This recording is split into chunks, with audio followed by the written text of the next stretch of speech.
Jaya Radha Madhava Kunja Bihari.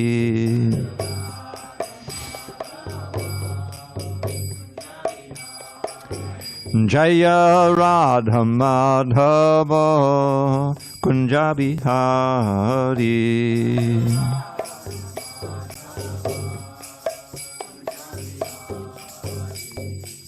Gopi Jana Vallabha Girivardhari.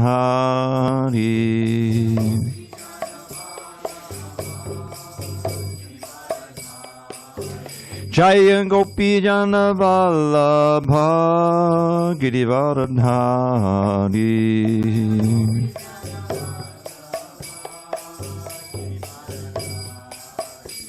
And Yashodanandana Brajajana Ranjana. Yashodanandana Brajajana Ranjana. Yamuna Tira Vanachari. Yamuna Tira Vanachari.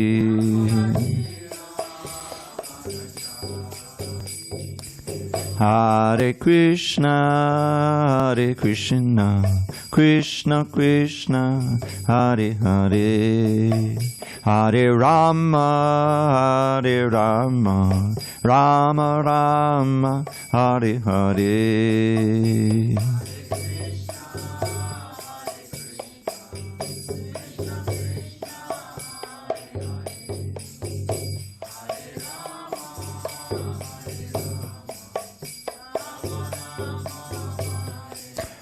Hare Krishna, Hare Krishna, Krishna Krishna, Hare Hare.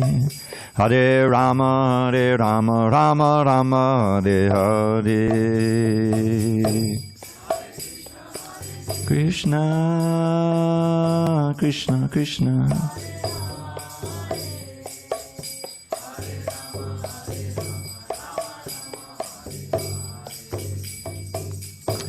Hare Krishna, Hare Krishna, Krishna Krishna, Hare Hare. Hare Rāma, Hare Rāma, Rāma Rāma, Hare Hare. Krishna, Hare Krishna.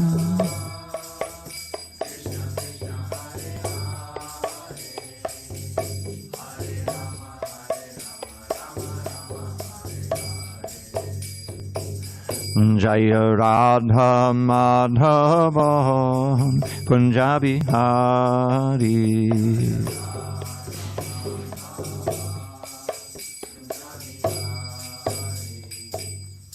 Jai Om Vishnupad Paramahansa Brahmacharya Ashtottara to the Srimad His Divine Grace Srila A.C. Bhaktivedanta Swami Prabhupada Ki Jai. ISKCON BBT Founder Acharya Srila Prabhupada Ki Jai. Jai Om Vishnupad Paramahansa Parivajikacharya Ashtottara to the Srimad His Divine Grace Srila Bhakti Siddhanta Saraswati Thakur Ki Jai. Ananta Koti Vaishnavinda Ki Jai. Namacharya Srila Haridas Thakur Ki Jai. Srimad Bhagavad Gita Ki Jai. Samaveda Bhaktabinda Ki Jai. All glories to the assembled devotees. All glories to the assembled devotees. All glories to the assembled devotees. All glories to Sri Guru and Gauranga. Welcome everybody. Now it looks like a Tuesday taco crowd. Hare Krishna. So, okay. On this second day of September 2025 in San Diego, we're reading from Srimad Bhagavad Gita as it is, translation and commentary by His Divine Grace A.C. Bhaktivedanta Swami Prabhupada. And we are in chapter 8 entitled Attaining the Supreme, text 11, in the middle of page 355. Okay. Yadaksharam Vedavido Vadanti Vishanti Yad Yatayo Vitaraga Yadichanto brahmacharyam charanti tat te padam sangrahena pravakshe yadaksharam vedi vido vadanti vishanti yanyatayo vitaragaha yadichanto brahmacharyam charanti tatte padang sangrahena pravakshe yadaksharam vedi vido vadanti vishanti yanyatayo vitaragaha yadichanto brahmacharyam charanti tatte padang sangrahena pravakshe yadaksharam vedi vido vadanti vishanti yanyatayo vitaragaha yadichanto brahmacharyam charanti tatte padang sangrahena pravakshe. All right, who wants to start on this side? No. Go ahead, Ferdy. Anyway, you can do it. Yadaksharam vedi vido vadanti. Yadaksharam vedi vido vadanti. Vishanti yanyatayo vitaragaha. Yadichanto brahmacharyam charanti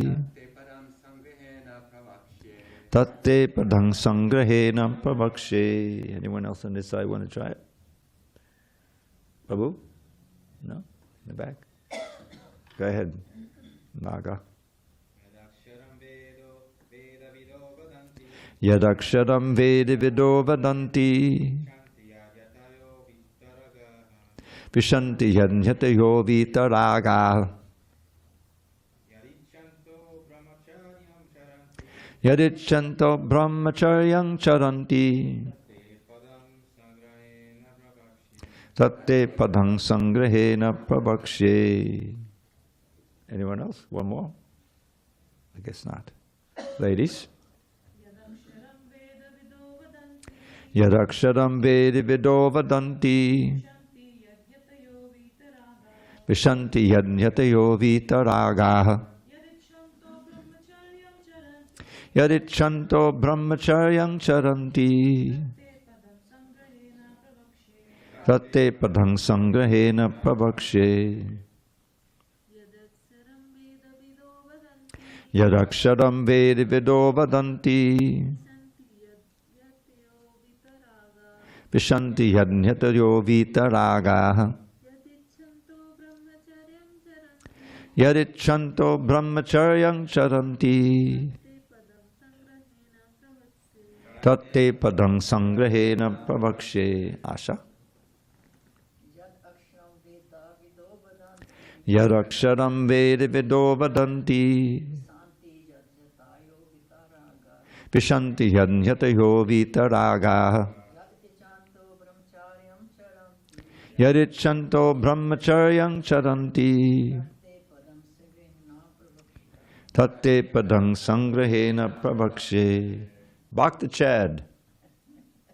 Yadashakaram veda vido vadanti Yadaksharam vedi vido vadanti Vishanti yad yatayo vitaragaha vishanti yanyatayo vitaragaha Yadachanto brahmacharyam charanti yadichanto brahmacharyam charanti Tate padam sangrahena pravakshe. tatte padang sangrahena pravakshe. Thank you.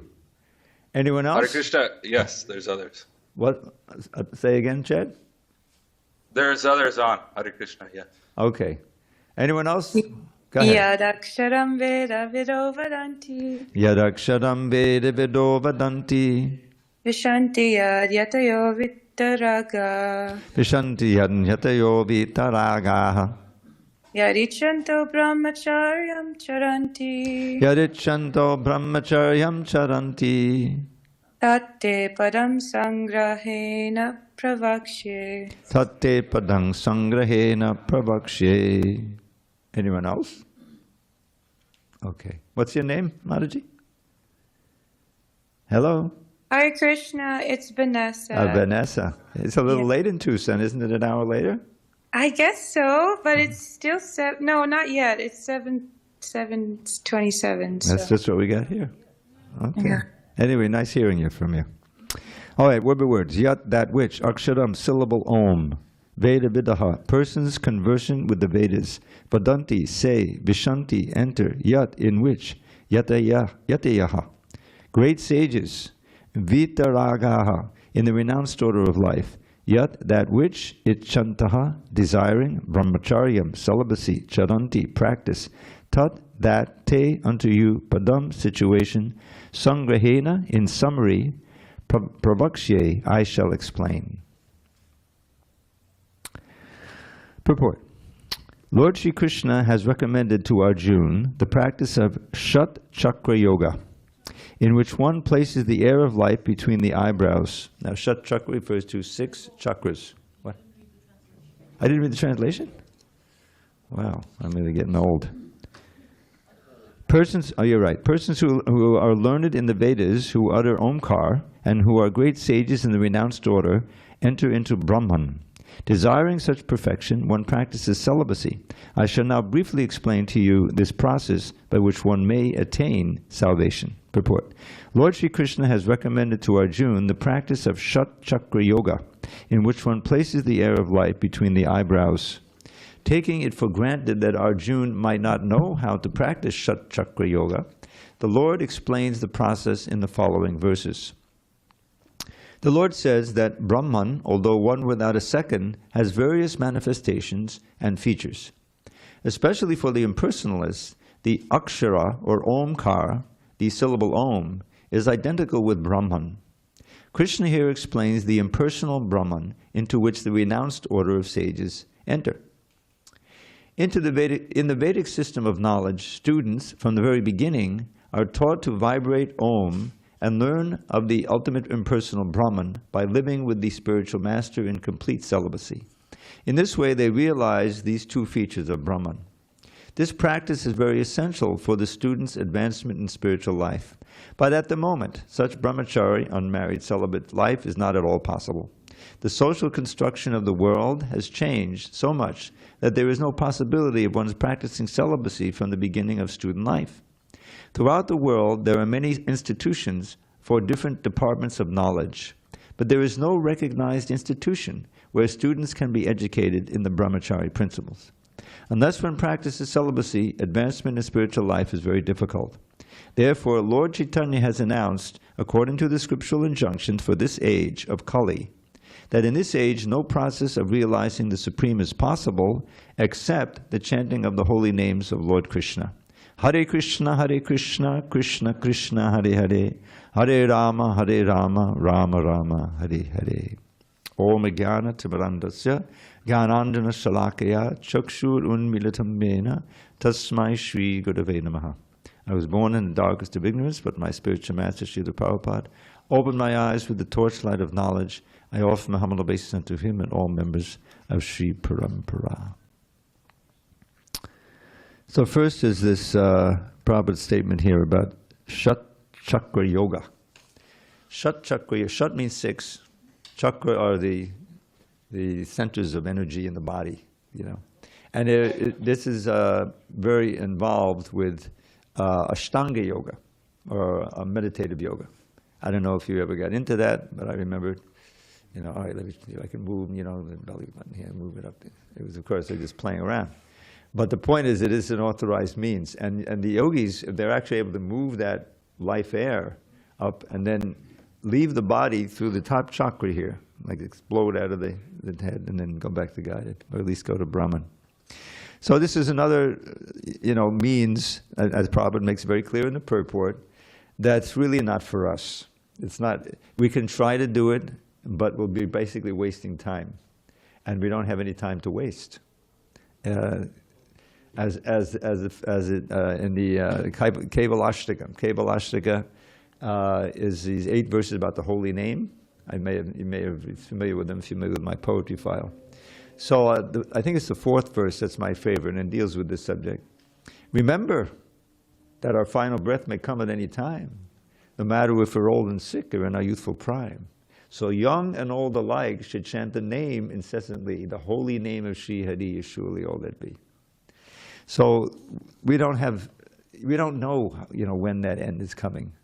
I mean, I'm sure you follow some of the incredible, how should I put it, weather and climate disasters that have happened. This flooding in Texas that took the lives of so many kids, and this and that.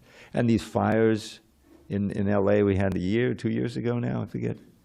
And it's just getting worse. So these things can happen at any time. Plus, we have I-5, it's not safe. How many people are on there, was it the Tesla, without the driver, I'll take a nap in the back seat, just put it on, It's crazy, it's insane, And so we hear about the crashes and people getting. So the point is, it's a dangerous world. Padam padam yad vipadam. Now this is a little phrase from a verse that Prabhupada would often quote, talking about the necessity of taking shelter of the boat of Krishna's lotus feet. Okay. Now, why do we need a boat? Because we're in this ocean of birth and death, which is a dangerous place. We know it's dangerous out there. I take a walk on Cass Avenue every day, as you probably know, because I always mention it in the class. But I don't even, I know the ocean is out there. It's just a few blocks away. But I'm not interested. Could you go on the other side? Because this is kind of the lady side over here. Yeah, we have so many chairs over there. And make sure he has a book and a stand, okay? Prabhu. Yeah, he'll give you, we have so many books. So, that ocean is a dangerous place. I mean, you got the surfers, but every so often, boy, poor guy gets smashed by a big wave, and gets dashed, and that's the end of him.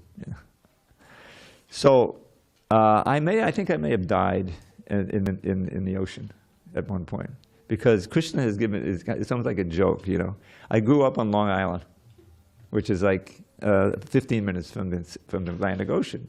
I remember my father would take us every Sunday in the summer, to the beach, Jones Beach, and I never wanted to go in the ocean. I would wade in a little bit. It was so cold and frightening, I used to go into the pool and swim a little bit, But basically, I was averse to the water, the ocean. So then I joined the Hare Krishnas, and I'm in Brooklyn, which is pretty close to the ocean, And then we moved to LA, just in Venice Beach, basically right there. So I'm still on the ocean. And then eventually from there I moved to Atlanta, so I was far from the ocean for a few months. Then it was back to New York. I'm still on the ocean. From there we went to Philadelphia, okay. And then from there I went down to Miami for 6 years, literally on the ocean. They had bought a hotel, on Miami Beach, and I had a room, and I was literally 100 feet from the ocean, and I would sometimes see the cruise ships going up and the cruise ships coming back, But I was there for 6 years, and I went into the ocean maybe 6 times, as part of just my exercise, So I have an aversion to it, but here I am on the ocean now for the last 35 years. I've been here, I don't hate it, and but it's just not my thing. But anyway, the material world itself is often compared to an ocean or a forest fire. Both of those are very dangerous, you see. So we're in them now, but we're kind of forgetting that.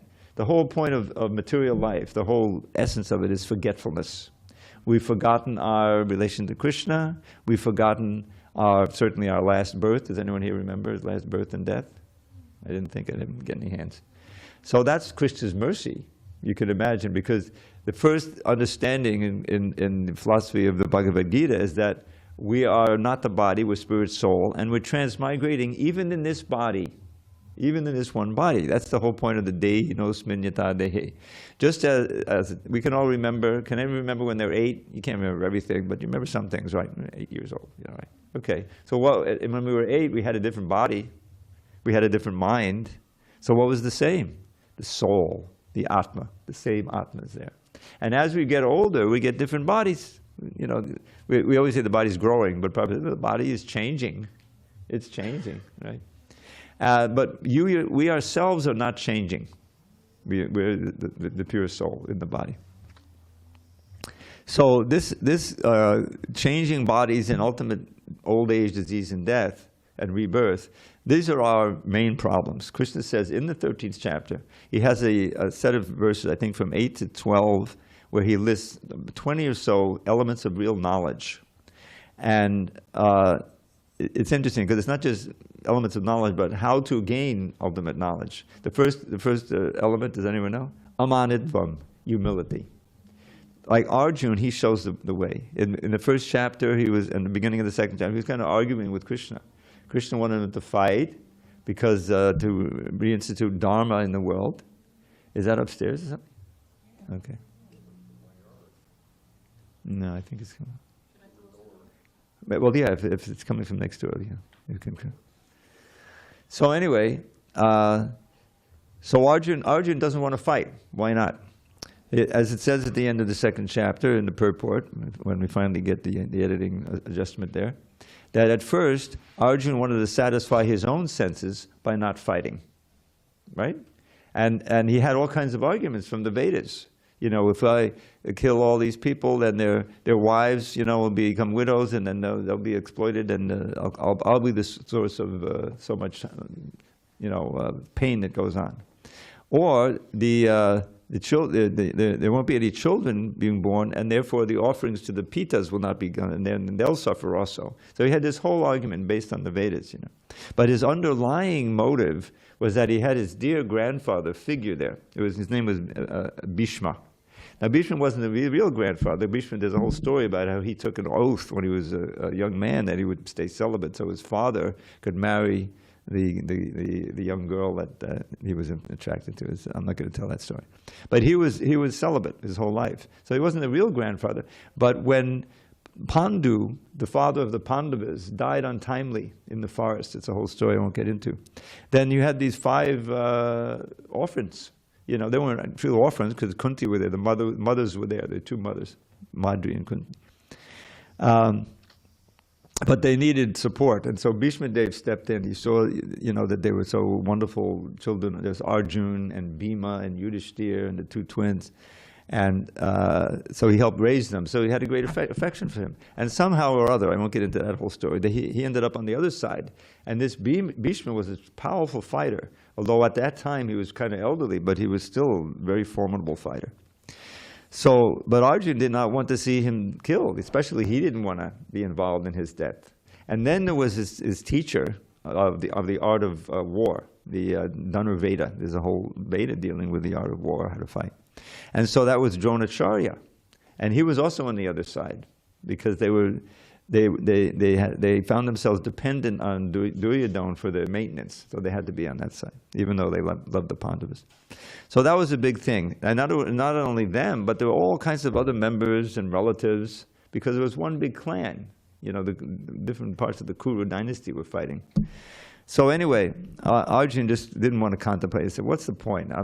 Even if I succeed in this battle, then the spoils, the kingdom, will be soaked with the blood of the people who I love. And where's that? Let me go off to the mountains and just beg, you know, I'll just become a beggar. But that wasn't his nature. You know, his nature was a Kshatriya, so there was a dilemma there.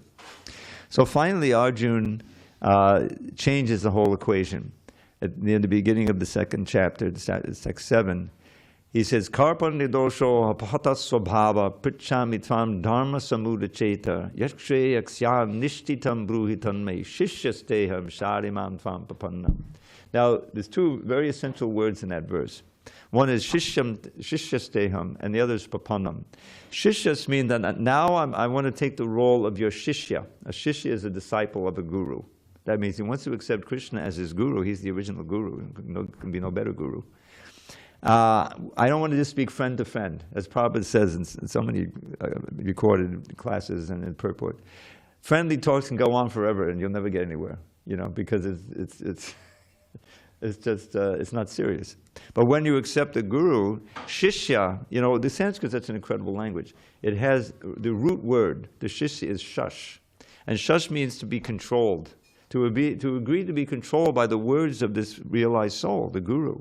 And it's also the root of the word shastra, which means weapon. And believe it or not, there's another word, shastra, the book. You also agree to be controlled by the book for your own good. So Arjuna says, all right, the whole equation has to change, the relationship. Now I'm accepting as a guru. So now what does he ask him? Please tell me for certain, what is my dharma? I'm confused about my dharma. Dharma is a very serious thing. And, explain to me why I should fight it, how I can achieve my ultimate good, Shreya. Now, the difference that's important about this, the difference between Shreyas and Preyas. That is a lesson in itself, explaining these two words. Preyas is immediate pleasure. And it even can be, not so immediate, but you're contemplating when you're going to enjoy it immediately. In other words, I'll plan this way, so I'm going to get to so much money, then I'll really enjoy. That's also Preyas, you see. But Shreyas is your ultimate good. And the first thing that you think when I think of Shreyas is, the ultimate good has to include ending this cycle of birth, old age, disease, and death. This is a tremendous element of knowledge. One of the elements in that list of knowledge is Janma, Mrityu, Jara, Vyadi, Dukkha, Dosha, Anudarshanam. Dukkha means misery. Anudarshana means to be aware of and see it, always kind of. The evils of birth, old age, disease, and death. I like to put them in that order because that's kind of the order they occur in, Birth, and then you grow up and everything, then you start, old age comes, so you're afraid of getting old age. Old age is coming, and with it comes disease, and finally something kills you, right? Birth, old age, disease, and birth, old age, disease. We've been through that countless millions of times, we don't even remember. And that's true of every organism. The little flies have it, the dogs, the trees, they come into being, they stand, these poor trees are standing for 50, 60, 80 years, There's one tree I noticed on my walk, much taller than the other tree. Skinny little tree, and it's got a few leaves at the top, but it's standing 150 feet tall or something. It's huge. I mean, maybe that's higher, but it's much taller than the other trees, And the other trees, they have a little more foliage, and everything. They're a little shorter. So it's a living entity in there, just like us. But the consciousness is so much covered. There's no possibility that the trees, unless Krishna comes and embraces them, or Lord Chaitanya, that's one thing. But they can't understand. You see, the thing about human life is we can understand his philosophy. And we can understand, you mean there's a path where I can actually attain unlimited happiness forever? That's the goal. Satchidananda Vigraha. So maybe, let me try it. And especially if it's practical. And what could be more practical than chanting Hare Krishna? Most of us chanted, before we really got serious about following all the other things. You start chanting, and it's pretty cool. Hare Krishna, Hare Krishna. You chant on your way to work, and it's the way, right? But then, if you're serious, you read about the chanting. It's an integral part of this yoga process. And the most important, it's practical for us. It's practical for us to practice. And the wonderful thing is, or one of the foundational wonderful things, is that even if you don't complete the course in this lifetime, which is fairly likely, I'm probably going to happen, but then you don't lose anything. Whatever advancement you make, that you carry forth into your next life. And somehow Krishna makes an arrangement so that you can get an environment, get exposure to Krishna consciousness, and somehow or other you're attracted to it. Why? From a previous life, you see, and you begin. So where can you find anything like that in the material world? People make so many investments, right, of time and energy, Okay, now I got it. I finally got my $200,000 job or whatever. That's not much these days, is it? Anyway, I don't know. But so let's say now I can actually buy a house, whatever, And there's all of these hopes. But time, the Kala principle, is taking it all away. He's taking away your youth, taking away your ability to enjoy these external things, you see. So unless you come to Krishna consciousness and start to taste the joy of Krishna consciousness, which, you know, in hearing from the realized soul, and that includes the books, that includes Prabhupada's books, obviously. Prabhupada was asked, how will the movement go on when you die? Prabhupada said, I'll never die. I'll live on in my books. You see? And just like Krishna, we're actually hearing Krishna's words. We're hearing God's words here. I mean, isn't that awesome? You know? And we're hearing God's intimate associates' words. And he's simply making it accessible to us, both with the language, the English, and also explaining it here. So in this particular verse, Krishna is talking about, Prabhupada makes a point from the commentary, that Krishna has recommended to Arjuna the practice of the Shatchakra Yoga, places life in between the eyebrows. And so this is kind of the yoga principles that's being explained here. But then Prabhupada talks about how it's not really practicable. Even he's saying that brahmacharya is very rare and difficult, you know, because just look at the educational system, you know, from the beginning it's co-ed and everything. So that training is important, because this sense of strengthening your intelligence and your will to redirect your lower energies to this higher cause. It's like a sublimation. And the wonderful thing is that as we find, I think it's twice in these purports, I'm pretty sure, this verse from Yamunacharya. Now Yamunacharya, who was the spiritual master of Ramanujacharya, who was very famous, and you know, great charya in India. And they practiced, you know, they taught devotional service in the line coming from Sri Sampradaya, the Sri Sampradaya, the goddess of fortune. I think I brought this thing with me. Oh boy. No, I didn't. Big mistake. All right, I may run out of juice here. But so this Yamunacharya, he was a very, you know, he was raised in a devotee family. He was very astute, you know, and as a young man. And he was a brilliant scholar. And he liked to debate too, you know. So there was, in the kingdom, the king had his court Brahman, you know, who was very good at debating. He never lost, you know. So the king would like to hear that. He loved to have that as a kind of a entertainment, you know. So Yamunacharya heard about that. He was, I don't know, how old was he? Was he 12, 13, 14? You know, he was just a young man, you know. So he said, I think I can win the debate. And everyone said, oh, come on, you know, you'll never win. So the king was kind of, you know, to just make it, and he said, look, if you actually can win the debate against my court pundit, then you can have half my kingdom. Because there's no chance. He said there's zero chance of that. So I'm sorry, I don't have the questions memorized, but he had these 3 or 4 clever questions that the pundit was just stumped, you know. And finally, it was he won the debate, and he gets half the kingdom. He's just like a 15-year-old kid, you know. So now he's got that, you know, to deal with, and he kind of gets into being a king, okay? But he never forgot, you know, his old stuff, you know. So anyway, kings have harems and whatever, you know, so he's enjoying. So that went on for some years, and then, but he was still, you know, in his early 20s. So an old friend from the ashram came to visit him in the kingdom. He said, oh, Prabhu, you know, and he embraced him. You know, it's so nice, like Krishna greetings, Sudama Vipra. Have you ever read that? And, you know. Said, oh, okay, I remember the old times in the ashram, you know. So his friend said, let's take a little walk in your gardens, you know. So they started walking, and he started reminding him of some of these nectar shlokas that they used to know, you know. You're going to hear some. I'm going to give you the Radhashtaka that I couldn't chant on Sunday night because I ran out of time.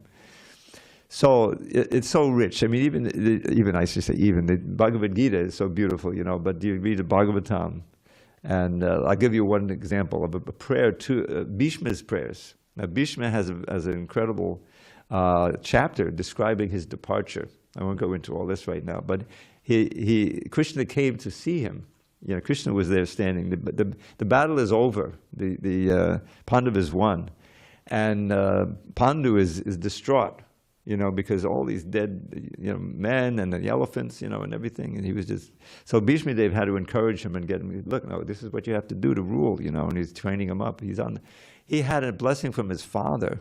I won't get into that whole story, but he had a blessing, how he only would die when he willed to die. Otherwise he could stay alive. So he's shot through with arrows. He's lying on the bed, on the bed of arrows on the battlefield. But he wasn't dying, because he wanted to see Krishna. So Krishna came and stood right next to him. When Arjuna was over here, he was thirsty. He shoots an arrow into the ground, and the Ganges comes up, and he's able to drink. I mean, there's all this mystical stuff going on. So, waiting for Uttara? Oh, the time of day. Yeah, she knows better. So that was coming. And meanwhile, he's instructing Yudhishthira. So then the time of day is coming, and Krishna is standing right there, and he has these beautiful prayers to Krishna in the 9th chapter, 1st canto. You can check them out if you have the access. So I memorized a few of them. And here's just some of the beautiful Sanskrit. I'll tell you what they mean. There's one or two that I memorized. Tribhavanna kamanang. So he's looking at Krishna. Tribhavanna kamanang, tamalavarnang, ravakata gaura, varambadang dadani, vapadalaka kulavatana namjam, vijayasake, ratadastume navadya. So Tribhavanna kamanang, the most attractive in all three worlds. He's looking at the beautiful face of Krishna. Tamalavarnam, he has the blackish color of a tamal tree. Ravikata gaura, varambadang dadani, on his body he's wearing these silken garments that are shining just like the sun. Ravikata means sunshine, the rays of the sun. Ravi is the sun. Gaura, golden. Ravikata gaura varambadang. Alaka kulavatana nabjan. His lotus face is framed by his beautiful black curly hair. He's meditating. He's about to die. Gaura varambadang. Rambarang Dadani, Vapar the Kavakana. Let me go back to the beginning. Tribhavanakamanang Tamalavanang, Ravakata Gaura, Varambadang Dadani, Vapar the Kalavatanan, Vijayasake, Ratadastume Nabadya. So Vijaya, the name Vijay, we have Vijay, and Vijay Krishna. It means the victor. It's a name for Arjuna. But Krishna is Vijayasake. He's the friend of the victor, of Arjuna. So he's remembering Krishna in relation to Arjuna, his beloved, grandson, step-grandson. So Vijayasake, Rajar Astume Nabadya, let my love, my attraction be drawn to him and not go to anyone else. He's saying, let me now just think of Krishna and this, So he's having this successful departure. And there's some others, beautiful prayers, and then he leaves, So the reason why I'm quoting that is that when you read this, and you read like the Chaitanya Charitamrita and the different expressions of ecstasy and that they're experiencing, this is obviously a whole different state of consciousness that we're not experiencing. But it is available to us if we follow the principles that Lord Chaitanya laid down, which is designed for us Kali Yugites. Beginning with chanting Hare Kṛṣṇa, dancing, and when you get tired, taking prasadam. That's the two main processes: dancing, chanting, singing, and eating prasadam. So that's the core principle. And Prabhupada said at one point, "I'm really a kirtan man." Anyway, So anyway, we're reading now Bhagavad Gita, and the principles that are mentioned here, they're included within the principles of Bhakti Yoga.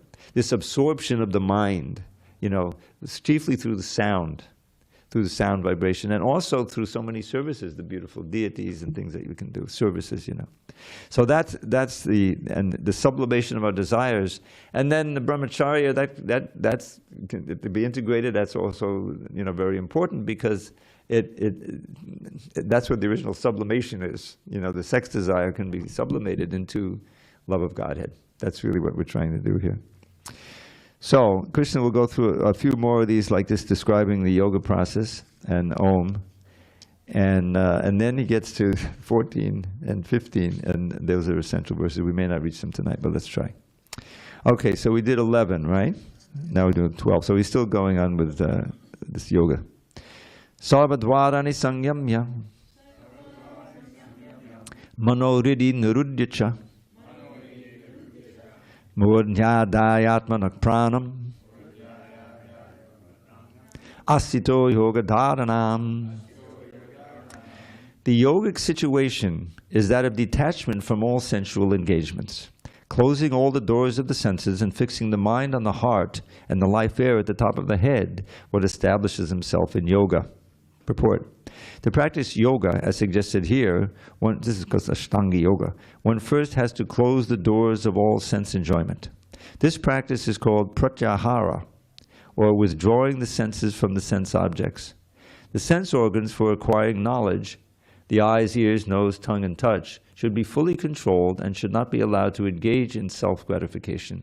In this way, the mind focuses on the supersoul in the heart, and the life force is raised to the top of the head. In the 6th chapter, this process is described in detail. But as mentioned before, this practice is not practical in this age. The best process is Krishna consciousness. If one is always able to fix his mind on Krishna in devotional service, it is very easy for him to remain in an undisturbed transcendental trance or in samadhi. Okay, let me just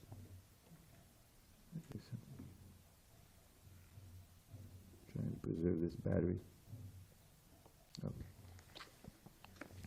So, he's describing a little detail here. It's going to go on for 1 or 2 more verses. This process of, meditating on Om, that'll come in the next verse, and fixing the mind on the heart, Manohridi Nurudyacha, and the life air at the top of the head. And I mentioned how, you pass up the chakras and you, at the time of death, burst out of what's the name of the chakra? I forget. Well, I know it's the crown. That's the English. Urdhva. Anyway, it's the head chakra. The last one is on the top here. Boom. Huh? Randa, Brahmaranda. You see, we have a real scholar here. I'm just a fake. No, seriously, she knows a lot of stuff. So Brahmaranda, and then you go back to guided from there. But you'll find, when you get into pure bhakti, you don't be worrying about that. I remember in the 4th canto, Prabhupada talking about, I forget the sage who goes to the forest, but he's practicing pranayama, and Prabhupada mentions, if you're having a big kirtan and you're breathing so nicely, you're also regulating the breath through the kirtan, and the meditation is there, the mind is on the holy name, like that, And the point is, it's practical for us. Nobody's going to go off to the Himalayas, and it's not necessary. That's the idea. What is that?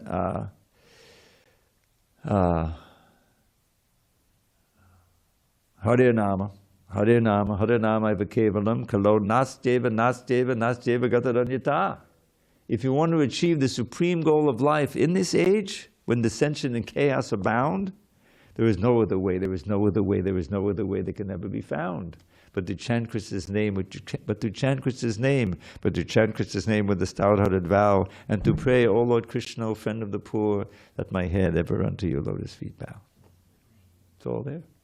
Or you can think of this one. This is not the one you're thinking I'm going to do. This is Lord Chaitanya's instructions to Nityananda and Haridas, what to say to the townspeople in Navadvip when they went out to preach. Bolo Krishna, Bado Krishna, Koro Krishna Shika. Right? Very simple. And I put it in English. Just chant Sri Krishna's name and worship him with all your heart. Follow his instructions, and to others them impart. It's the whole Hare Krishna movement. Become a devotee and give it to others. And you get the blessing of Krishna, and all will all be on the way back to Godhead. And we'll all be able to see our spiritual bodies too. Those will be interesting. Right? All right, let's go on. We did 12, right? Om Idekaksharam Brahma Vyaharan Mamanusmaran Yak Priyati Chajandeham Sayati Padamam Gatim. After being situated in this yoga practice and vibrating the sacred syllable Om, the supreme combination of letters, if one thinks of the Supreme Personality of Godhead and quits his body, he will certainly reach these spiritual planets. Purport. It is clearly stated here that Om, Brahman, and Lord Kṛṣṇa are not different. The impersonal sound of Krishna is Om, but the sound Hare Kṛṣṇa contains Om. The chanting of the Hare Kṛṣṇa mantra is clearly recommended for this age. So if one quits his body at the end of life chanting Hare Kṛṣṇa, Hare Kṛṣṇa, Kṛṣṇa Kṛṣṇa, Hare Hare, Hare Rāma, Hare Rāma, Rāma Rāma, Hare Hare, he certainly reaches one of the spiritual planets, according to the mode of his practice. The devotees of Krishna enter the Krishna planet, Goloka Vrindavan. For the personalists, there are also innumerable other planets, known as Vaikuntha planets, in the spiritual sky, whereas the impersonalists remain in the Brahmajyoti. But one should remember, the Brahmajyoti is not a secure position to be in. Yen yeda bindaksha vimuktamaninas, tvayastabhavad avishuddha buddhiya. Aduha Kṛṣṇa param padam tata patantya donanadvisha yushmarangriya. This is a prayer by the demigods for Krishna in the womb, in Kamsa's prison. When he's about to take birth, they came in incognito, invisible, and they offered all these prayers. And this is the one Prabhupada always quoted. They're glorifying the devotees. Then they say, but there are others besides your devotees, my Lord. Ye and ye, Adavindaksha, O Lotus-eye Lord. Vimuktamaninas, and they think themselves liberated, but they're not really liberated. Vimuktamaninas, try ashtabhavad, but because they're averse to serving your lotus feet, their intelligence is not actually purified. So what's their fate? Aruha Kṛṣṇa. Now this is a beautiful, Kṛṣṇa is a beautiful onomatopoeia. You know what onomatopoeia is? Onomatopoeia is a word that means what it sounds like. We have so many in English. Sprinkle, boom, right? It's full of them. So this is, Kṛṣṇa means when you're performing austerities, it means difficult. It's right, Kṛṣṇa, right? So just a few of these practitioners, not all, can actually attain the Brahman platform by forcefully controlling their senses and their mind, you know. How do we control the senses of mind? Well, engage it in the service of Krishna. You control the ears by hearing about Krishna, you control the eyes by seeing the deities, and you control the tongue by taking prasadam, right? Every sense has its proper engagement in Krishna's service. But if you don't have that engagement, what do? Oh, you just got to do it with strength of will. I won't, you know. So very few. So they can come up to the Brahman platform. Param padam means the transcendental platform. But then patantyada, they fall down again because they're averse to serving your lotus feet. What's in the Brahman platform? It's like the biggest, forgive me, I keep using these analogies, but they're so perfect. Central deprivation chamber, right? It means, yeah. But I mean, it's a perfect temperature, and there's a little salt in the water, so you can float in there, right? And there's no diverting sounds, and you can, yeah, it's got plenty. Wait a minute, what time is it? I got to go to work. You got to come out of the chamber. So similarly, it gets boring up there. There's no Krishna. You don't have a body. All you have is your consciousness, and the attraction is no more birth, old age, disease, and death. But that's compared. Proper occurrence, like you're in a hospital. Suppose you have an accident, you're in traction, you know, and you got to stay in there for a couple of weeks or something. You know, it's, oh my God, it's so boring in here, you know. And finally, you're able to get out. Oh, I'm out, you know. So what do? You just sit down on the curb and you just say, I'm free. No, you go back and do what you were doing before, right? Start your life over again. So similarly, we've suspended our real life in the spiritual world for, unfortunately, millions of births. So we want to resume that. And the process of devotional service gives us a way to actually become aware of our Swarup Siddhi. This is what real mukti means. Swarup is form. What is our real form in our original identity? You know, maybe we're a cowherd boy, maybe we're a cowherd girl, something in Goloka Vrindavan. Otherwise we wouldn't be sitting here, we'd be in some other yoga studio. So we have that, right? And so this is the definition of mukti given in the Bhagavatam, the second canto.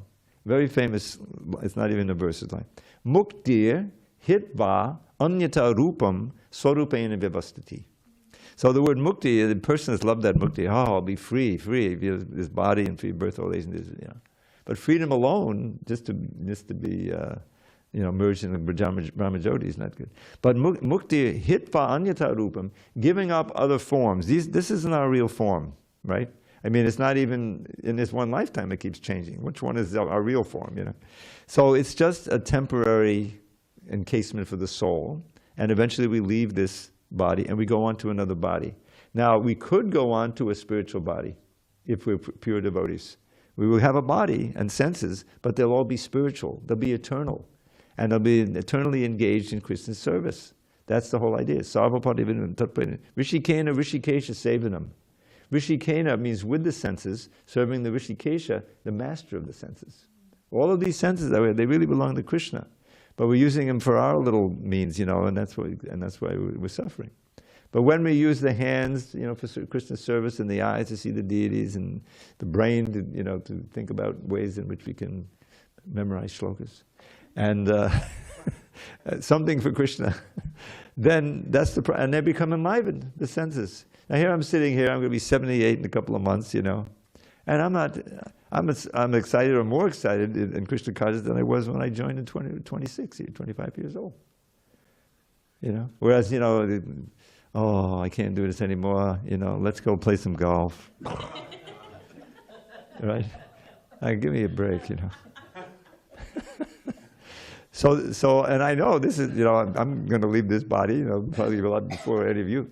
But the point is, I know that out there, that I have an original form that is my eternal form in relation to Krishna. And there could be, and I see from Prabhupada's life, he wasn't depressed and anxious and afraid when death was approaching. He didn't want to leave his disciples there. So but eventually he departed, and one of the last thing he said, I have no desires. I have nothing to desire for. Boom. So that's this Om Ekaksharam Brahmyaharan Mamanus. So we're not probably in the purport he quotes the Hare Krishna mantra. If one quits his body end of life chanting Hare Krishna, now that may not be possible. You may be choked up, but you can be surrounded by devotees chanting, reminding you of the holy name. The last person I experienced, one of these final kirtans with was Kamala Sundari. She was the mother of I'm sorry? No. Kamala Sundari, the old lady. Yeah. Wife of Giridhari, Sri Giridhari. And I went there with Pavamana Prabhu and Yamunapati. And I think Pablo was playing the harmonium and Yamuna was doing the drum, and I was singing, leading the chanting. And she was lying there, and she had a kirtan of Prabhupada that had been playing, that was put aside for a minute. And her sons and her daughters-in-law and everything were there. And I was chanting, we went on, for like 20, 30 minutes, and she was trying to chant. It was difficult, she wasn't actually, but she was trying. And then afterward they said, oh, her vitals had been diminishing and everything, but then after the chanting she was, she didn't get up and dance from the bed, but it was even physically enlivening for her. So that was very fulfilling. And then we left, but Bhadra Narayana Swami came, and I think he was there when she actually departed. But and I had that for many devotees. They asked me to come because I have a good voice or something. And so, but you see that they're at peace. They're at peace. Because they're absorbed in hearing and chanting the holy name. And I saw so many other people die when I worked in the hospital. They're not at peace. Mostly they're all sedated because it's so frightening and it's so troubling for them. And there's something called terminal restlessness among the nurses, where the people say, well, who are those dogs? People are seeing the Yamadutas and everything coming, visiting. I mean, a Jamil, So we want to avoid that by becoming as Krishna conscious as possible, so that when we finally have to leave, we'll be able to do it in full Krishna consciousness. All right, we have a few minutes here. We'll probably go over and get into trouble, but I'm going to share with you this Radhikashaka, just English. Is that okay, Joseph? All right. Her gold complexion steals the pride of golden lotus tinged with red. Her fragrance mocks the scent of lotus bloom with saffron powder spread. Her skill in satisfying Sri Hari is perfect and complete. May Radhika bestow on me the service of her lotus feet. Her wondrous silken garments shame the splendor rubies can display. She is a blooming garden where the bee of Krishna loves to play. She worships Surya every day so she and Madhava can meet. May Radhika bestow on me the service of her lotus feet. Eclipsed by Radha's tenderness, the fame of budding blossoms dims. The moon, a lotus sandal paste, and camphor serve her cooling limbs. When Krishna burns with love, desires her soothing touch dispels the heat. May Radhika bestow on me the service of her lotus feet. Though youthful goddesses adored by all adore the goddess Shri, She lacks Shri Radha's beauty, youth, and every other quality. So when it comes to lovers' sports with Radha, no one can compete. May Radhika bestow on me the service of her lotus feet. Within the rasa dance, the singing and the joking are the best. She shines with countless traits divine like love and gorgeous form and dress. Among the famous gopis of Vrindavan, she's supremely sweet. May Radhika bestow on me the service of her lotus feet. Eternal pastimes, beauty, youth, and love for Krishna make her rich. The loving gopis tremble just to see her love at highest pitch. Among the famous gopis of Vrindavan, she's supremely sweet. May Radhika bestow on me the service of her lotus feet. Perspiring, trembling, hairs on end, and crying, faltering of the voice, impatience, joy, and guile, these signs of rapture make her friends rejoice. For Krishna's eyes, these many gem-like ecstasies provide a treat. May Radhika bestow on me the service of her lotus feet. Apart from Krishna for a moment, Radha feels anxiety and restlessness and other moods, the highest kind of ecstasy. But when she meets him with some effort, all her sufferings retreat. May Radhika bestow on me the service of her lotus feet. Exalted goddesses like Parvati can hardly ever see Shri Krishna's lover Radhika, but if a humble devotee recites these verses, then Shri Radha, who enjoys the Shri Hari, will pour the nectar of her service down on him eternally. Now that is in my poetry file, which you should all have. If you don't, please write to me at dravida108@gmail, and I'll send it to you. And then you can chant this prayer. And as you say, if you chant it, then she'll pour the nectar of her service. What more do you need? All glories to Srila Prabhupada. Hare Hare Bol.